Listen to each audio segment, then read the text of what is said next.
Welcome to the Rim Break Rodeo. We hope this video helps. You start by verifying exactly how the lock fails and preparing to work safely. Remove the interior door panel now, use the trim pry to avoid damage and keep screws organized. Once the panel is loose, inspect the lock actuator, rods, and connectors visually. Look for disconnected clips, corrosion, or broken plastic.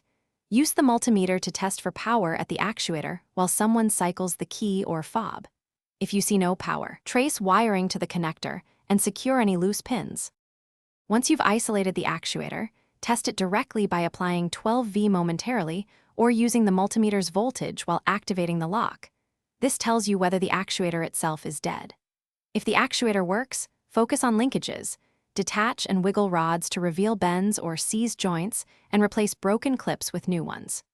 Relubricate pivot points and sliding rails with light spray lubricant so movement is smooth. Make sure every linkage returns fully to rest. Misalignment causes you reassemble in reverse order, reconnecting the battery last and testing the lock via key, fob, and interior switch after each step to confirm success. If problems persist, replace the actuator with a known good unit or inspect the door control module and related fuses. Poor ground or a blown fuse can mimic actuator failure. One key troubleshooting tip.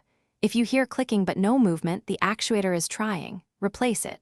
If there's no sound, trace power and grounds first. Thanks for watching. Consider subscribing if we helped you.